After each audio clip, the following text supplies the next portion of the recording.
Sebenarnya saya ingin masuk SMA favorit di kota. Cuman karena kondisi orang tua saya, bapak saya tidak sanggup untuk membiayai saya, jadi saya harus rela sekolah di sekolah yang bapak saya inginkan. Dan itu tidak jauh dari rumah saya. Kenalkan, nama saya Iqbal Fadila. Saat ini saya berusia 18 tahun. Saya adalah anak satu-satunya dari keluarga seorang petani di desa. Kegiatan saya sehari-hari setelah pulang sekolah seperti memasak untuk bapak saya nanti pulang setelah di sawah, kemudian juga mengepel, menyapu agar rumah tetap bersih. Selain itu, untuk hari-hari sekolah memang saya padatkan untuk khusus belajar. Setelah malam biasanya saya berkumpul dengan teman-teman hingga sekitar jam 10 untuk bisa belajar dengan grup belajar. Nah, kemudian ketika saya libur, bisa membantu bapak saya ke sawah. Walaupun bapak saya merasa dirinya seorang buruh tani, tapi tidak mau anaknya terjun ke sawah lagi untuk tidak lagi menjadi seorang petani dan tetap harus terus belajar. Pak, Bapak ke sawah dulu ya. Ya Pak, hati-hati di jalan Pak.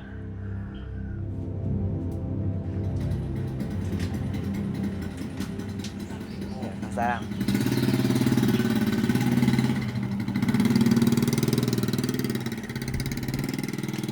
Ketika hari libur, saya juga membuka les gratis dan bimbingan belajar gratis, terutama untuk anak-anak di desa. Karena mindset anak-anak di desa ini harus saya rubah, ya mungkin salah satunya dengan kemampuan yang saya miliki untuk bisa berbagi lewat bahasa. Karena bagi saya berbagi bukan berarti saya punya, tapi saya tahu gimana rasanya tidak punya apa-apa.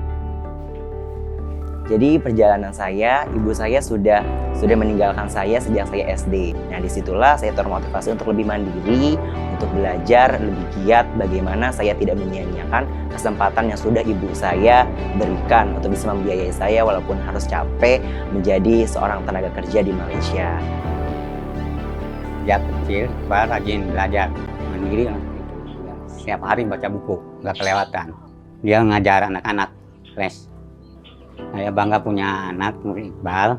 Ingin cita-citanya, ingin bangun desa ini. Iqbal sehari-harinya di rumah kadang-kadang kalau hari Minggu suka ngajar anak-anak sekolah les gitu, bahasa Inggris gitu. Terus sama orang tua atau anak-anak gitu sopan gitu. Saya mulai terpukul ketika saya tidak bisa untuk istilahnya beradaptasi dengan mata pelajaran SMA yang susah. Saat itu orang tua saya tidak mampu untuk bisa membiayai saya untuk mengikuti bimbingan belajar yang cukup mahal. Oleh karenanya saya ingin mencari video pembelajaran. Nah di situ ada aplikasi Ruang Guru yang sudah diluncurkan sejak saya kelas 10. Ternyata ada promo atau diskon yang cukup besar. Pesan ke Bapak untuk bisa membelikannya. Ternyata Tuhan ini memberi jalan kepada saya. Ada jalan, ada akses kepada saya agar bisa belajar lebih giat. Dan itu salah satu penyemangat saya dalam belajar. Akhirnya saya bisa meraih juara umum tiap semester di sekolah sejak saya menggunakan Ruang Guru dan bahkan mempersiapkan diri menjelang ujian nasional dan SBMPTN. Dan hasilnya pun saya menjadi peraih nilai UN tertinggi di sekolah saya dan lolos SBMPTN di Universitas Brawijaya sekaligus lolos di ujian tulis UTUL UGM. Berkat dari motivasi itulah saya berjuang untuk bisa mencari beasiswa dan akhirnya saya bisa mendapatkan sebuah beasiswa untuk bisa full kuliah dan rencananya ibu saya akan segera pulang. Jadi cita-cita saya itu ingin menjadi seorang diplomat, tapi diplomat di bidang pertanian. Pertanian ini adalah seperti jantung hati saya. Kenapa? Karena saya lahir di kota yang dikenal dengan kota pertanian, kota padi.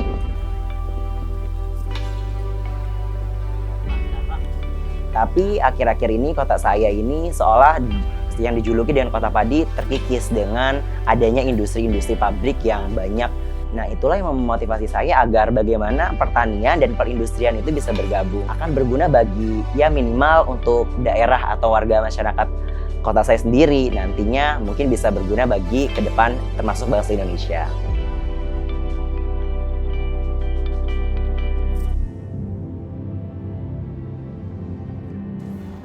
Perasaan yang luar biasa aku rasakan saat aku masuk di Universitas Gadjah Mada.